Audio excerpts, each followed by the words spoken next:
Port Ormos.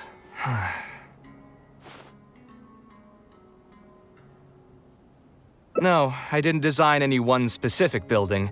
Most of my work here concerned structural renovation. Port Ormos had already existed since I was still a young child. It wasn't as large as it is now, though. It only came to its current size after a sizable expansion. I was part of that project. The arch bridge over there, for example, that was one of my designs. When I was first tasked with the project, I decided to reference the growth patterns of nearby trees to split Port Ormos into 2 levels. My goal was to improve the overall utilization of space. We ran into a lot of issues during construction, but thankfully, we were still able to achieve the original vision. Residents can now behold all the ships entering and leaving the harbor from the vantage point of the bridge, while visitors can recognize the site of Port Ormos from a long ways away. I was still young and new to the trade back then. I could hardly believe that an idea in my head could become reality and remain in the world for many years to come. The true cornerstone of the creative process. The point about the design that will be ultimately used to judge its true worth. It was the first time that it became crystal clear in my mind.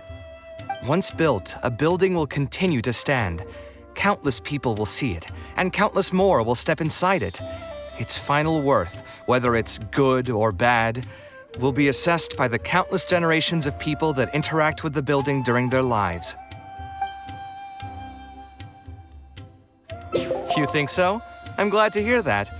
But even with this project, I still had one small regret. My budget was tight, and I was unable to use the higher quality timber I had originally intended for the design. I knew that some concessions on aesthetics would be needed as soon as I agreed to a proposal that prioritized the practical functions of the project. Us creative types know better than anyone that most projects cannot be completed without a few regrets. Even the Palace of Alcazarzaray was not perfect. Yeah, you're right. I should learn to look toward future opportunities and believe that any regrets I have can be overcome in time. We've spent long enough here. There's still one last place I want to go, but it's a little far. Would you be interested in a quick trip to the desert? Great. Most of my projects over the last few years have had something to do with the desert, partially because there's a special place there that I often visit. This is a rare opportunity, so why don't you come along and see it for yourself?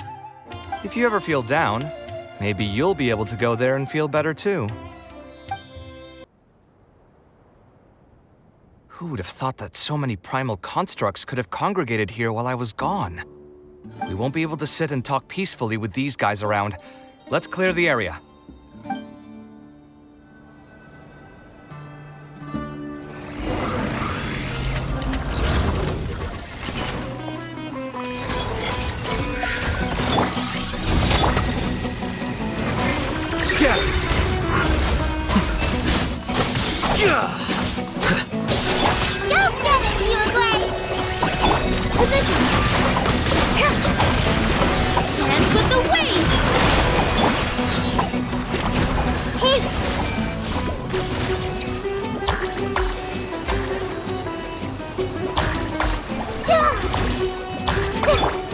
Flicker. Scanning.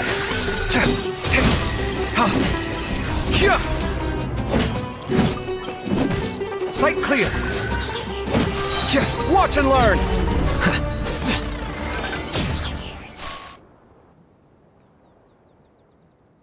Isn't this place great? I often come here to clear my mind when I'm dealing with a difficult situation. You know what I mean. Everyone finds themselves in frustrating situations once in a while. Just take me as an example. My family life got shaken up quite a bit when I was young. I struggled in school, and I got into a huge pile of debt building the Palace of Alcazarzaray. Although Alhaitham thinks that it's because of my personality that I continue to live in the shadow of the past, I think it's also just a part of life. Plus, if I look back, I've honestly had my fair share of good luck as well. You could probably say I've followed in the path of my mother.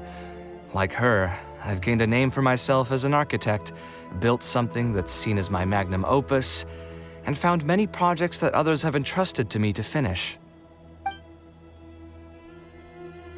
Life is too boring when you live with no enthusiasm and passion.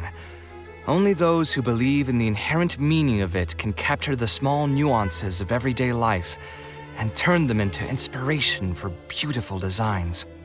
Of course, I will concede that loving something also means taking it to heart. So to an extent, caring is also a source of pain. If I didn't love my work, I wouldn't be so torn up about it all the time. But still, isn't this place beautiful? Despite the erosion from the winds and changing seasons, you can still perceive its past beauty and glory. With different landforms come different architectural styles. The desert's history has left it with few records regarding its buildings, so I often visit the desert to investigate things in person. The sight here has moved me ever since the first time I laid my eyes on it. I told myself that one day, I would also be able to create buildings that move others. My pain will one day fade into nothing just as I reach the end of my life. But buildings are different. They are far more valuable than most materialistic things, and far more durable than human flesh. As long as there remain souls in the world who can decipher the meaning behind them, they will also have acknowledged me across the vast stream of time. If you were to ask me what art is, that would be my... You think so? But I feel I've always been like this. Remember that question I brought up before?